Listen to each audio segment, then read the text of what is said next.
సముద్రాజతనయం శ్రీరంగదామేశ్వరి ఈ మంత్రం చదివిన తర్వాత వెంకటేశ్వర స్వామి ఆరాధన అష్టోత్తర శతనామాలు చేసుకోవాలి.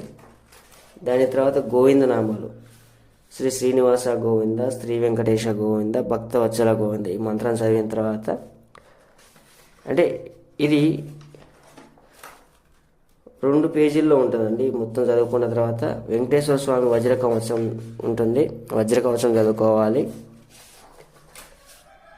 తర్వాత స్వామివారికి మంగళశాసనం, శ్రీ వెంకటేశ్వర స్వామివారి మంగళశాసనం అనేది ఎప్పుడో ఒక్కసారి చదువుతారు, అది బాగా తెలిసి ఉండాలి. అది చదవాలంటే శరణఘోష అనేది మోకాళ్ళ మీద నించొని నిదానం శరణం నాస్తి తమేవ శరణం మమ తస్మత్ కారుణ్య భవానే రక్ష రక్ష శ్రీనివాస రక్ష రక్ష వెంకటేశ రక్ష రక్ష గోవింద. జ్ఞానముతోనూ అజ్ఞానముతోనూ తెలిసి కానీ తెలియక కానీ మేము చేసిన సకల తప్పులను క్షమించి మన్నించి కాపాడుమయ. సప్తగిరి శిఖర గ్రహములపై శ్రీ లక్ష్మీ అలివేలు మంగ సమేతుడై వెలిసి ఉన్న శ్రీనివాస వెంకటేశ నీ పాదపద్ములకే శరణమయ్య, నీ పాదపద్ములకే శరణమయ్య, నీ పాదపద్ములకే శరణమయ్య.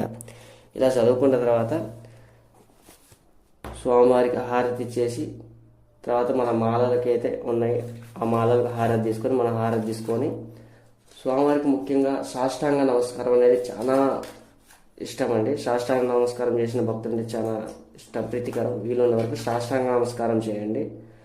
తర్వాత స్వామివారికి నారాయణ గోవింద అంటూ బస్తీలో గుంజీలు తీయండి, చాలా మంచిది.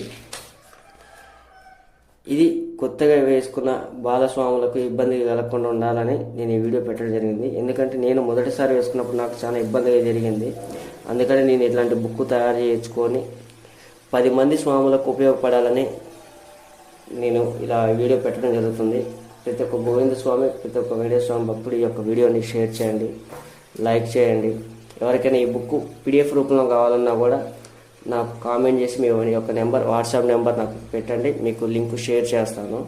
ఇంకొకటి ఏంటంటే, మనము దీక్షలో ఉండి స్వామివారి దర్శనానికి వెళ్ళినప్పుడు కొంతమంది యువకులు అంటే 18 సంవత్సరాల నుంచి 33 సంవత్సరాలు 35 సంవత్సరాల లోపు వాళ్ళు దర్శన లైన్లో కూర్చున్న తర్వాత గేటు తీయకముందే వెకిలి చేష్టలతోటి నారాయణ గోవింద అని చెప్పి లేవటం, వెనుకున్న వాళ్ళందరూ ముందుకు రావటము, ఇలాంటి తొక్కిసలాట జరుగుతుంది. దయచేసి యువకులు మీరు దర్శనానికి పోతున్నారు స్వామివారిని చూడడానికి, దయచేసి ఒళ్ళు దగ్గర పెట్టుకొని ప్రశాంతంగా ఉండి స్వామివారి దర్శనం చేసుకొని రండి. మనం ఎంత పరిగెత్తినా దేవుడు ఎక్కడికి వెళ్ళడు, దేవుడు అక్కడే ఉంటాడు. మనం మనస్తృప్తిగా చూసుకొని రావాలి, అంతేగాని అదేదో ఫ్యాషన్ ప్రకారం పోవద్దు. మీరు చేసే చిల్లర పనుల వల్ల